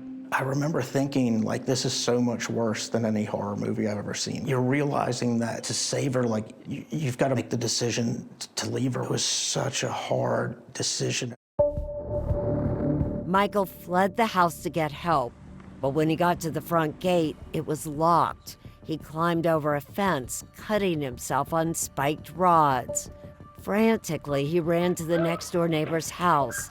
That neighbor's surveillance camera shows Michael knocking on the door, but no one answers. I just kind of panicked, feeling like a lot of time had already passed. He then ran into someone on the street and used their phone to call 911. You guys need to get a cop here, quick. Sir, the officers are on the way. After spending hours at the scene, investigators found something in the light of day that they had missed before. A broken window from a French door on the ground floor with blood nearby. And so as soon as we saw that, okay, this is our point of entry. We have a crime here. Somebody broke into this house and did this. So this was the first piece of evidence that said to you, Mike Herman might be telling you the truth. Correct.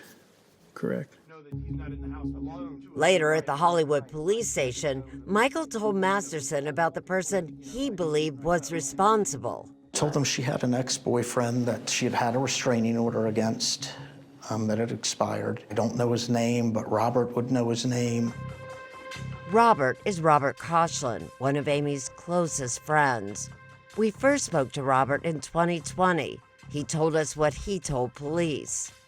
They were like, do you know who might have, could have done this? And I was like, yeah, Gareth.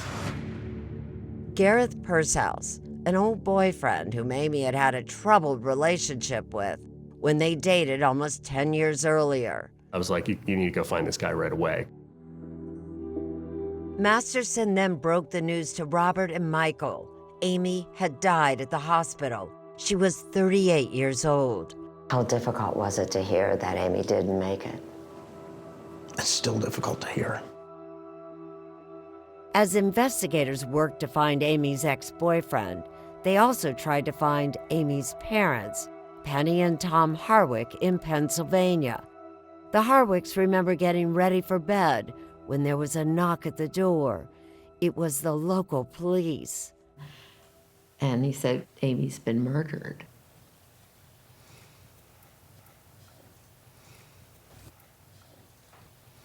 It's a blur right now. I don't know how to describe it. Just devastated. Penny and Tom's life with Amie began when they adopted her as an 11-month-old baby. Do you remember the first time you saw your little girl? Oh, I absolutely remember. Kind of like a fairy tale. It's like, here's this beautiful little girl sitting there, and she's going to come home with us and be our daughter. It was wonderful. And believe it or not, she had a head full of curls. And her hair was honey-colored. By the time she was 4, it was so dark. Around that same time, the Harwicks adopted their son, Chris. And she was okay with it for a couple of weeks, and then she said, well, when is he going back? And I said, well, he's not. He's your brother. He's going to be here forever. How would you describe your sister? Amie was a very interesting character. She was into heavy metal and rock music, going to concerts. And Amie got her parents in on the action, too. She turned Penny and I into metalheads, or headbangers. Seriously? Seriously. And she would always managed to get either backstage or to meet the performers. That's just who she was. After high school, Amie met Tommy Decker, a drummer from LA, at a local concert. The two began dating long distance. And then she said, I want to move out there. I want to move out to LA. In 2001, she headed west. She was 20 years old. She needed to find out who she was. She needed to do that for herself. Soon, the couple tied the knot, but after a 3-year marriage, Tommy and Amie divorced. It wasn't until 2009 that Amie would go on to meet Gareth Pursehouse, the man police suspected had killed her, and whom they were now searching for.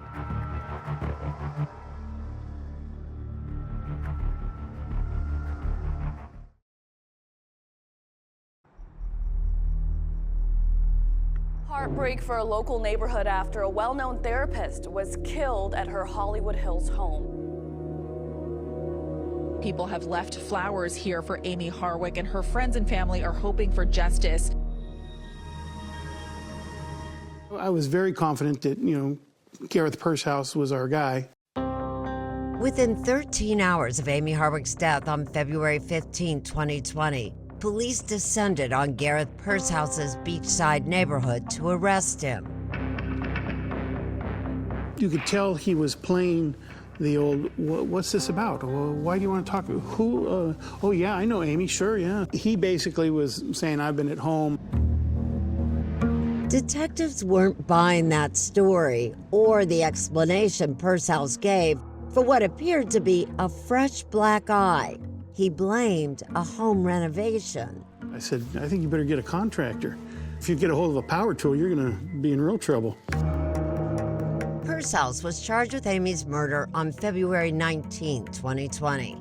And detectives were learning about his troubled past beginning not long after he and Amie began dating in 2009. They seemed like a pretty fun couple and kind of nice to see, friends get together. When we first spoke to Rudy Torres in 2020, he talked about how the couple met. Amie, then working as a model and dancer, would often run into Pursehouse, an events photographer, at flashy LA parties. If you would meet him, you would think he's charming, a little goofy, kind of dorky. He wasn't a musician like she normally dated. No, and she was trying to break that habit. Pursehouse was also a computer expert and an aspiring comedian. Here he is, one more time for Gareth, everybody, come on. I have bad news for the entertainers over there. The best day of your career is going to be the days after you die. But oddly, says Amie's mother, Penny, her daughter didn't share much else about him. And why do you think that is? Well, maybe she was already feeling like he wasn't who she thought he was. And Penny says her daughter never shared how volatile the 2-year relationship had become. She'd gone through quite a bit with Gareth. There was a number of police reports that were made. Detectives learned that Amie had called police to report several violent incidents over the years. She said that on multiple occasions, Gareth Pursehouse had choked, suffocated, and punched her with a closed fist. And she even documented her injuries with these photos. But Amie's father, Tom, says Amie didn't share just how bad things had gotten. She didn't go into details. Do you think she just wanted to protect the two of you? Yes, yes. After Amie ended the relationship, she took steps to protect herself, obtaining a restraining order against Pursehouse in 2012. But while she was trying to distance herself from him, Rudy says Pursehouse could not let her go. He always wanted to get a hold of her, and I used to tell him that he should just leave her alone, and he wouldn't take no for an answer. And then he cut me off. In the years after their breakup, Amie told her parents that her home was broken into. On one occasion, strangely, the only things taken were personal photos. And on another, her computer was wiped clean. And did she think it was Gareth? She did. Yes. Oh, yes. But no way of proving. No way of proving anything. Of course we were worried, but then we also felt like, well, she's done with him. It's over. and it was never over.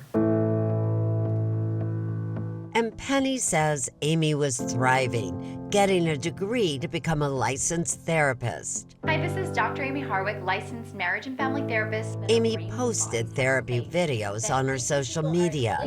You can seek therapy to address an issue like depression, anxiety, a breakup. You can also seek therapy to be a better you. But even as Amie focused on helping others, she couldn't quite shake the shadows from her past. She lost a job as a youth counselor, Penny says, after a prospective employer was anonymously sent nude photos of her. Amie believed Purcell's was behind it. She was really upset about it, and then she wasn't sure what she was going to do. Despite that obstacle, Amie studied for a PhD in human sexuality, earning the title doctor. She took a special interest in marginalized groups, sex workers, and vulnerable women. And she doesn't stop. She bounced right back. I wrote a book called The New Sex Bible for Women. No, she didn't stop. She would work with these groups of people that she felt were underrepresented and needed help. What was Dr. Harwick's reputation? Dr. Amie Harwick had an amazing reputation. I had a lot of mutual friends that had seen her.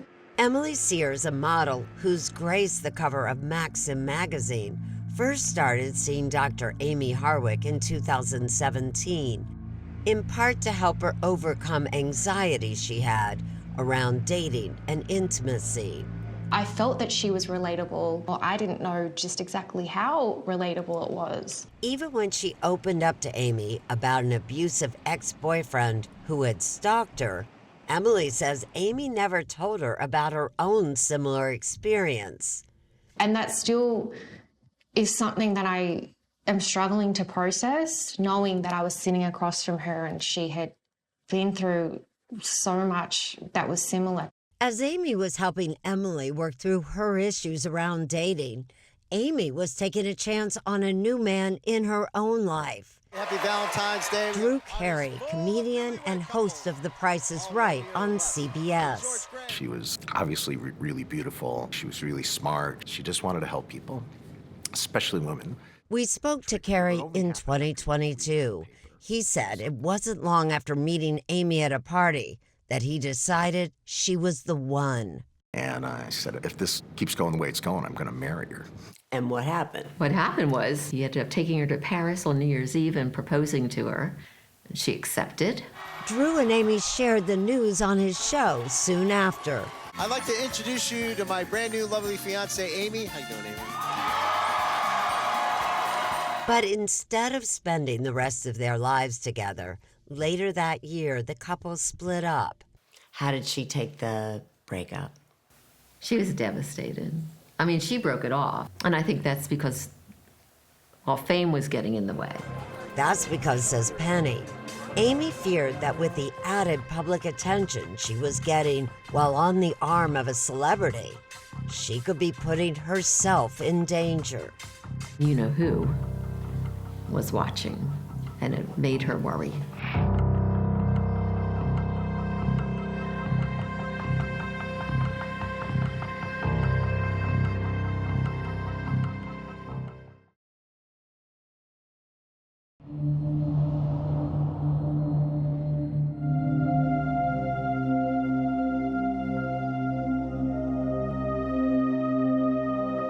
It hit home a lot after Amie passed in the way that she did. How dangerous it really is for women. Emily Sears, one of Amie Harwick's therapy clients, was shaken by the news of her death. The reality is we're not safe. Nobody is. In dealing with some domestic violence case, this was a bit different because the way Gareth Purcell acted in this case was more methodical. When Deputy District Attorney Victor Avila took on the case, he was particularly troubled by evidence that Purcell had broken into Amie's house, hoping to catch her off guard when she arrived home. And that's at the point that we decided to charge not only the murder charge, but also the special circumstance of lying in wait. These are the crime scene notes. Okay, so Avila, along with his co-counsel, Deputy District Attorney Catherine Mariano, reviewed surveillance and body camera video. interviews with Amy's family and friends, and compiled a timeline of the events leading up to the murder. It became very clear to me that his obsession drove his intent to kill her. They believe that Purcell's obsession with Amie was ignited when he saw her at this award show about a month before her murder. It was a chance encounter. Purcell working the gig as a photographer. Amie smiling for the cameras, enjoying the limelight. But moments earlier, off camera, witnesses say an angry Purcell confronted her. Penny Harwick recalls Amie telling her she hadn't seen him in almost a decade. He called her a bitch and he told her she ruined his life. And she just told me how afraid she was because he was crying and causing a huge scene. And she said, "Mom, I went into therapist mode. I just tried to calm him." After talking to Gareth for almost an hour, Amie left the event very worried. What's your reaction, Penny, when she was telling you this? That's when we talked about security, and she said she was going to get pepper spray. We decided to start sharing locations so I could track where she was. Her close friend, Robert Koshland, says that sharing her phone's location was one of the few things Amie felt she could do to feel safe. The restraining order against Purcell had long expired, and because Purcell hadn't expressly threatened her, Robert says she didn't think going to police would help. Still, he says, Amie was very concerned. That's when she said, "Look, if something happens to me, he did it." She actually said that. Yeah, no, she literally said that. She's thinking that he can cause me harm, and the very next day, he finds her phone on the internet and starts texting her. Gareth sent Amie a series of texts and later left her a tear-filled voicemail. "I have so much I need to say. Please give me a chance to just say it. Please." That's when prosecutors say Amie decided to block his number. I believe up until that point, he was trying to manipulate his way back into her life at the point that she made the decision to block him. That was her choice, and she had that right to do that. Prosecutors say Purcell started to plan to kill Amie on Valentine's Day. Was that just a random date? Absolutely not. I think he wanted to make a statement by killing her on Valentine's Day. On February 14, 2020, Amie went out with a group of friends around 7 p.m. 2 hours later, say prosecutors, surveillance cameras from her next-door neighbor's property were activated. You get those Ring cameras that show a person that looks just like Gareth Purcell with gloves. When he first comes into view, he covers the camera. And when the camera senses no more motion, it shuts off. And then he hops over the fence. Into Amie's yard. Soon after, around 9 p.m., they believe Purcell broke through that French door. And that's consistent with Michael Herman. He heard something breaking upstairs early in the evening. And I think he just got into the house, cut himself. I don't think he even realized he cut himself. Leaving that blood police later found nearby. DNA testing would confirm it belonged to Purcell. And Detective Masterson says where Purcell went next was revealed by Amie's unmade bed. I think he climbed in her bed. He was there waiting for her for quite a while. How creepy is that? Crazy creepy. That's where Masterson believes Amie found him 4 hours later when she arrived home a little after 1 a.m. She walks into her bedroom, and I think she just froze in shock and fear. And the one thing that was on the bed was her phone. So I think she actually threw her phone at him and turned and started to run out of the bedroom. And she's screaming, and they're fighting and they're wrestling. How hard did Amie fight for her life? I think she fought with everything she had. He had something that appeared to look like a bite mark on his bicep. And Purcell also had that black eye. To us, it was indicative of Amie fighting for her life, but she was obviously up against a much bigger, stronger opponent. Prosecutors believe Purcell started choking Amie. And that's when Michael Herman yelled, they believe, catching Purcell by surprise. And I think that plan was definitely thwarted by the unbeknownst presence of Michael Herman there. I just don't believe that he even knew that somebody was home. In his panic, they believe Purcell's dropped that syringe police found on the balcony. It was months before lab tests revealed what it contained: liquid nicotine. A toxic poison that, if injected into someone, it would kill them. Why kill her that way? I mean, with that lethal dose of nicotine, people may not know what killed her. It may not be detected. With his original plan interrupted, prosecutors believe that Purcell's carried Amie, barely conscious after being strangled, to the third-story balcony. He lifts her right over the rail and then drops her to kill her. Gareth Purcell's is caught on the neighbor's camera hopping back over the fence. With their suspect and theory of the crime, the prosecutors were ready for trial. But they were surprised by Gareth Purcell's defense, blaming Amie for what happened that night.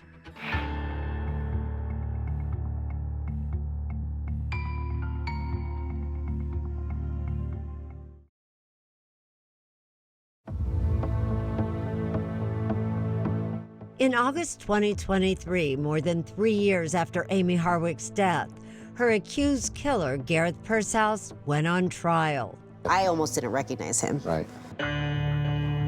In their opening statements, prosecutors Victor Avila and Catherine Mariano told jurors why and how they believe Purcell ended Amie's life in the early morning of February 15, 2020. Dr. Amie Harwick was murdered by defendant Gareth Purcell because he was obsessed with her. He strangled her, lifted her up over the balcony, and dropped her to her death. I just pray that Amie was unconscious when she went over the balcony. Tom and Penny sat through every second of the trial, even the most graphic moments. I need to know what happened to my daughter. And we wanted to be there for Amie. Yeah. Through the whole ordeal. But the Harwicks were not alone. Also in the courtroom, a small army of Amie's friends, including Rudy Torres. This is the last thing I could ever do for her. Although fortified by her friends, nothing could prepare the Harwicks to hear, for the first time ever, Gareth Purcell's explanation about what happened the night Amie died.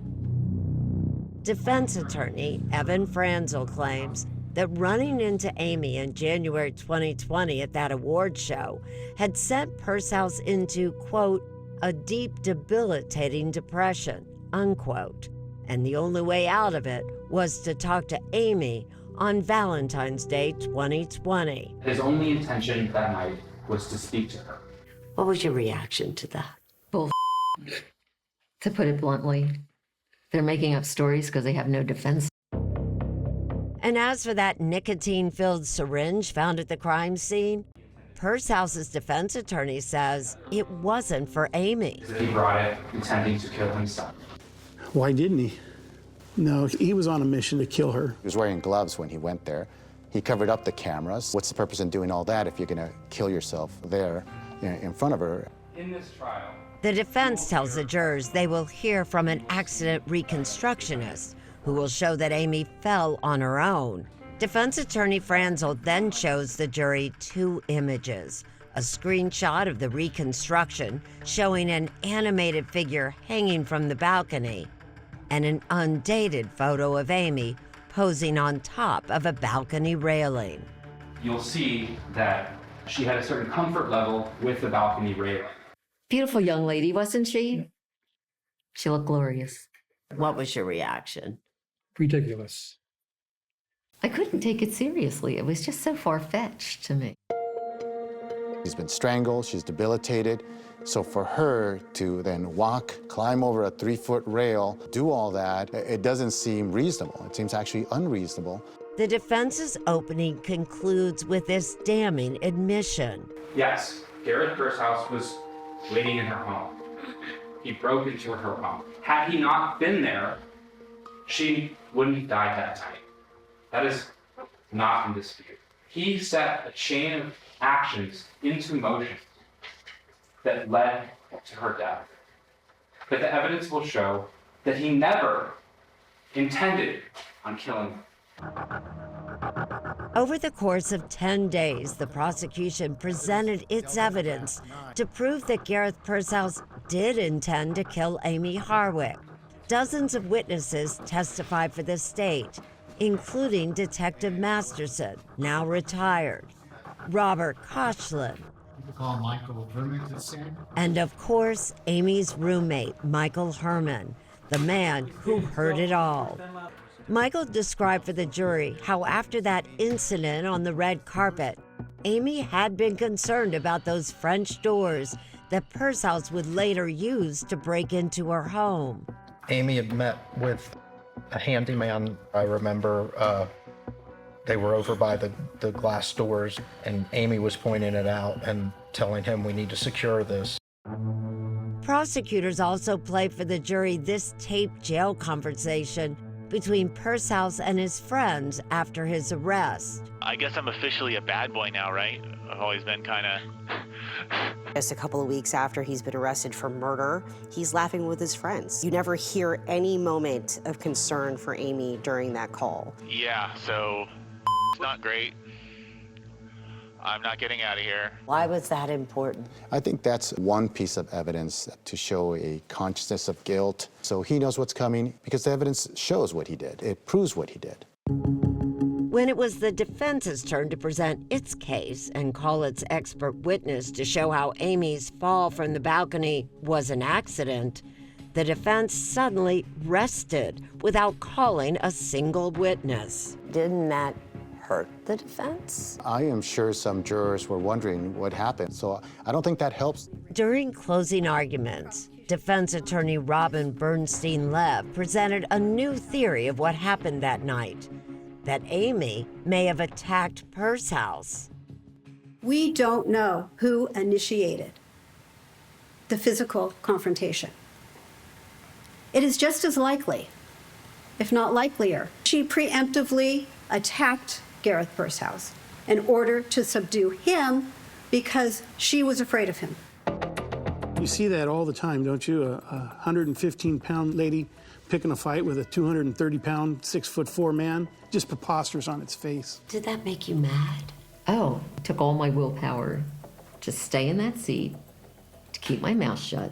During the state's closing arguments, it's Amie Harwick who has the last word, with prosecutor Mariano reading from an email Amie wrote to herself hours after her January 2020 encounter with Purcell's. The night I felt very scared. Gareth came up behind me and started screaming. I'm pretty nervous that I'm more on his radar now. It terrifies me that he's obsessed with me for 9 years, thinks about me every day. He's focused on harming me. That's the closest we've ever had to a victim testifying in their murder. I thought it was extremely devastating. Jurors had 3 choices: murder in the first degree, murder in the second, or the lesser charge of voluntary manslaughter. When it came time for deliberation, I think we all thought it would be rather quick. Day 1 went by, nothing. I started getting a little worried and thinking, what could they be debating about?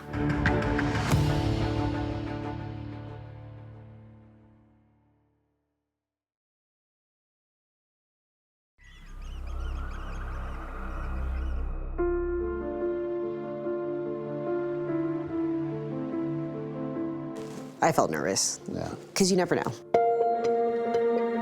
As jurors met for a second day to decide Gareth Purcell's fate, the waiting for a verdict began to weigh heavily on the prosecution. It's incredibly nerve-wracking. The wait is the worst part. And on Amie Harwick's friends and family. And all you hear is just like a symphony of anxious bellies, just grrr. So everybody's nervous. But as court was about to adjourn, We were walking out of the courthouse, and Rudy called down and said, everybody get up here, there's a verdict. Is it correct that the jury has a verdict? You can have the verdict forms over to the bailiff, please. With the jury above entitled action finding defendant Gareth Purcell guilty of the crime of murder in the first degree. Gareth Purcell's guilty of first-degree murder with a special circumstance of lying in wait. What did you feel at that moment? A huge relief. Huge relief. I just started crying and I couldn't stop. It was like, phew, finally, after all this time, he's going to be held accountable for what he did. 2 months later, Purcell was sentenced to life in prison without parole. He didn't say a word. Amie's friend, Robert Koshland. Justice was rendered, and that's good, but we shouldn't be here at all. This should never have happened to begin with. The hole in our lives remains. He's impacted so many people with his actions, so many people. He devastated our family. A family that has grown. After the verdict, Tom gathered Amie's friends, the ones who have stood by them every step of this journey.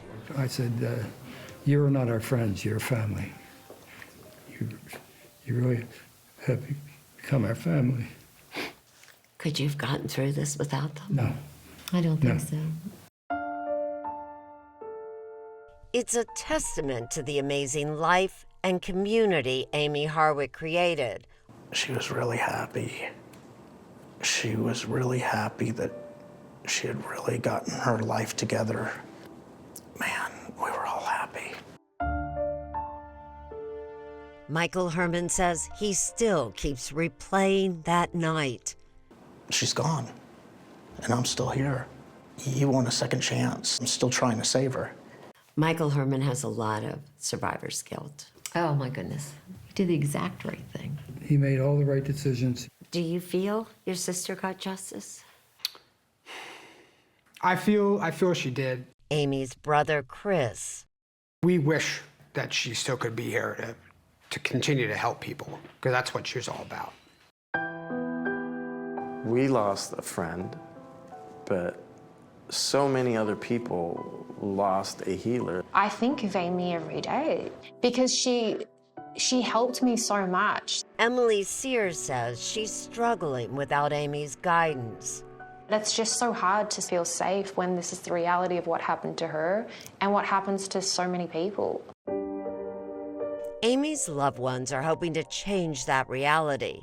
After her death, a petition was created to rewrite California domestic violence laws, including a statute preventing restraining orders from expiring. And our biggest disappointment was it lost all its impact when COVID shut everything down. Prosecutor Catherine Mariano acknowledges that there are limits to the legal system.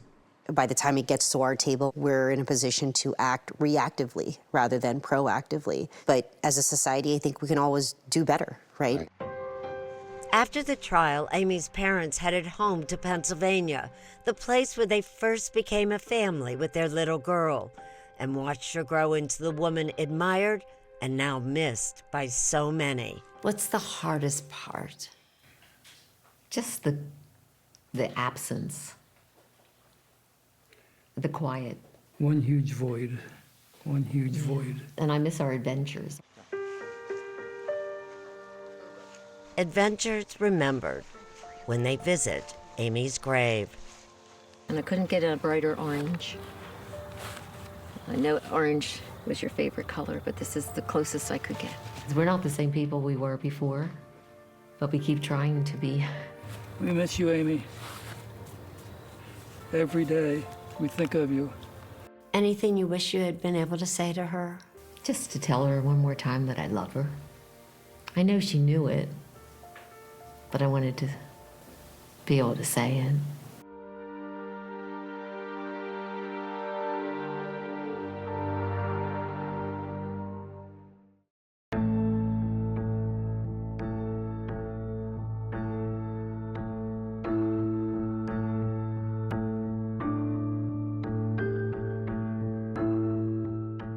New CBS Next. A young teenager is strangled and buried alive. Absolutely cold-blooded. 20 years later, her family battles to keep her killers behind bars. We're fighting for her. That's why we're here. She doesn't have a voice, so we're her voice. 48 Hours is all new. CBS next and streaming on Paramount Plus.